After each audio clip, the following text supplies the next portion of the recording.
Muchísimas gracias, como todos los días, por sintonizarnos.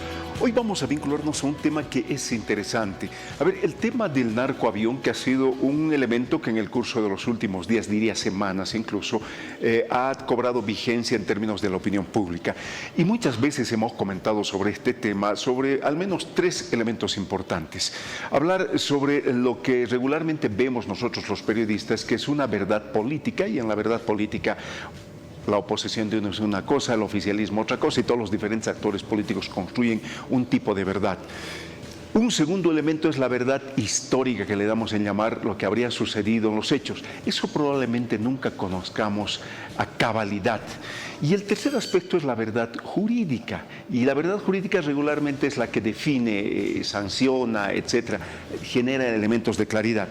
Entonces, para intentar entender cómo se maneja jurídicamente el caso, hemos invitado al doctor Guillermo Chura, con quien vamos a intentar develar estos aspectos. Bienvenido, muchísimas gracias por la amabilidad. No, muy agradecido por su invitación, estamos prestos para poder absorber todas sus preguntas. A ver, comencemos por un elemento.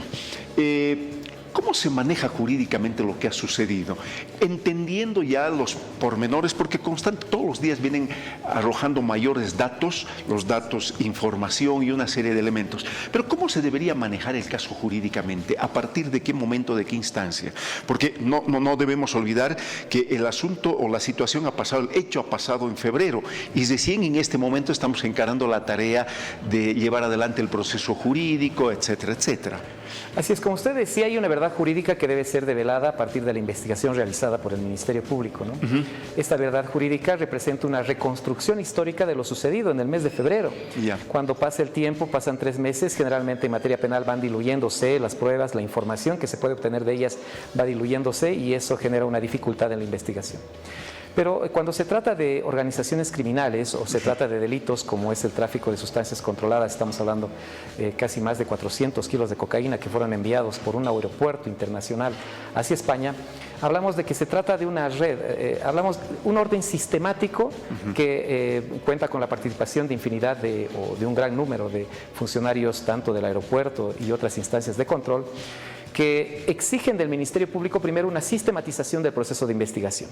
¿Sistematización en qué sentido? En principio deben diferenciarse las acciones positivas de algunos funcionarios y las omisiones de otros funcionarios.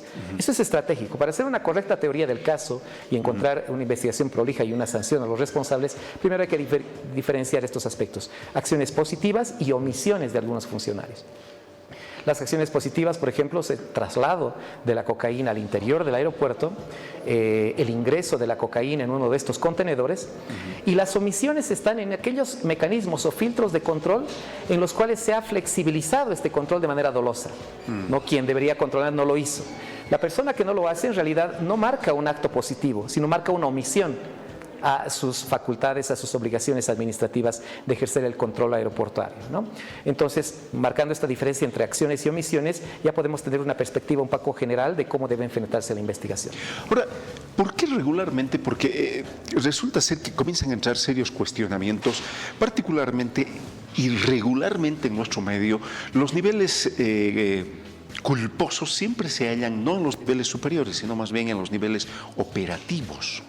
Claro. ¿Hasta qué punto es lógica esa interpretación? Porque el pueblo tiene una idea, ¿no? Es decir, yo me imagino en países incluso por temas éticos, los encargados o las cabezas de determinadas instancias renuncian, etcétera. Pero aquí no pasa nada en esas esferas y más bien la gente operativa es la que regularmente cae. Claro. Es un poco inverosímil pensar de que simplemente funcionarios que son de una línea bastante baja en el esquema organizacional del aeropuerto, hayan sido los causantes de un tráfico de 400 kilos de cocaína. Necesariamente se requería de una conducta omisiva de otros estados de control de todo el sistema de administración aeroportuaria. Y ello implica, naturalmente, autoridades, jefaturas de algunas instancias del aeropuerto, que también, al no ejercer su control adecuado, al omitir ejercer este control, también son responsables. Ahora, en el proceso penal, ¿se lleva adelante ese tipo de acción? ¿O solamente corresponde al nivel base, digamos? No, necesariamente el proceso penal debe velar toda la secuencia, todo el curso criminal, lo que en materia jurídica se llama el intercriminis, que es el camino del delito. Hay que velar todo el camino del delito, que va, como le decía, desde acciones positivas que pueden ser de algún funcionario subalterno que ha violentado los precintos de seguridad de un contenedor, por ejemplo. Es una acción positiva, pero también están acciones omisivas de funcionarios que tienen alto rango dentro del aeropuerto, que tenían la función principal de ejercer este control, verificar toda la mercadería y verificar que no existan sustancias controladas. Este orden sistemático de la investigación nos permite develar estos diferentes esquemas de responsabilidad y fundamentalmente las autoridades aeroportuarias están en condición de garantes de que no se realice tráfico de sustancias controladas de esta magnitud. Esta condición de garante, que se llama comisión por omisión en el derecho penal, debe ser considerada por el Ministerio Público para establecer responsabilidades de mandos medios a altos, porque los mandos altos también tienen responsabilidad en esta su obligación de control de la actividad aeroportuaria. Ahora, ¿cómo podríamos identificar la situación de los implicados en este tema de altas esferas o de medianas esferas, cuando constantemente estamos hablando de un sometimiento de la Administración de Justicia al poder político? Entonces, ¿cómo podríamos entender que el aparato o la administración judicial a través de sus diferentes instrumentos encarguen la investigación y considerando además que hay unas suertes de sometimientos al poder político? Usted hace una pregunta muy importante, ¿no? ¿Cómo podemos liberar al Poder Judicial de la injerencia política y del sometimiento que existe de algunas autoridades y de la misma investigación?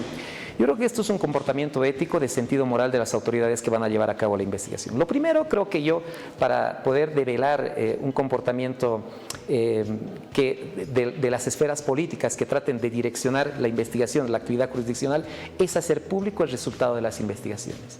Tiene que existir un control social adecuado del resultado de esta investigación.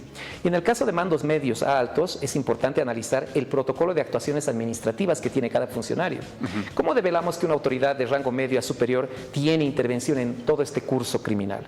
Cuando analizamos el protocolo de actuaciones de esas autoridades mandos medios a altos y encontramos en qué momento han omitido el cumplir estos protocolos de actuación. Esta omisión no puede ser accidental.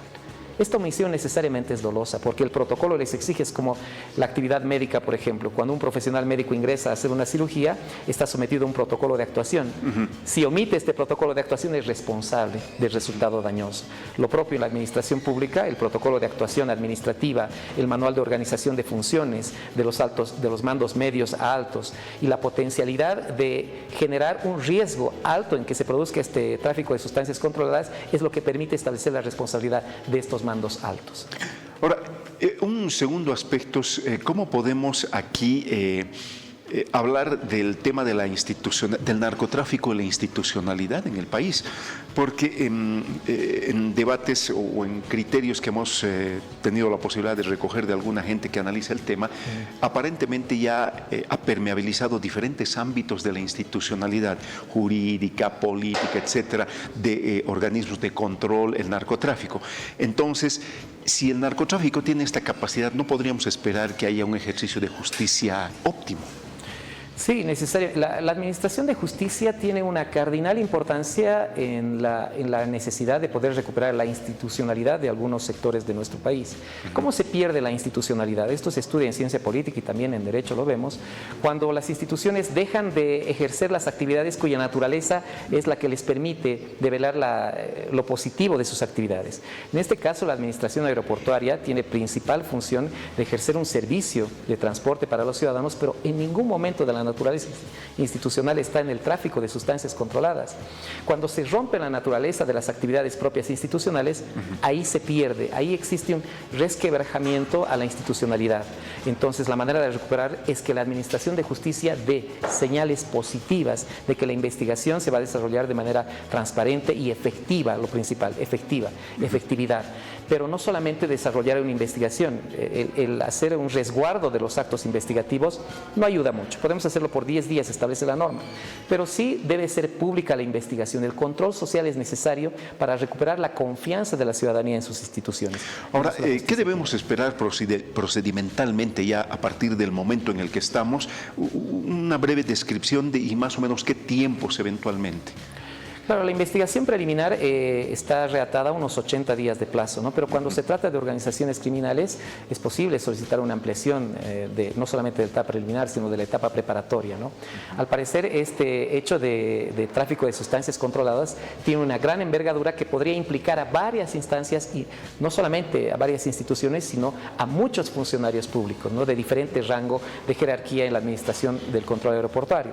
Entonces, los plazos tal vez se van a extender un poco, vamos a pasar seguramente de los 6 meses de etapa preparatoria, pero lo fundamental para garantizar a la ciudadanía una investigación transparente y que la justicia cumpla su rol de juzgar este aspecto es establecer principalmente de que las responsabilidades de los mandos medios a altos están claramente identificadas.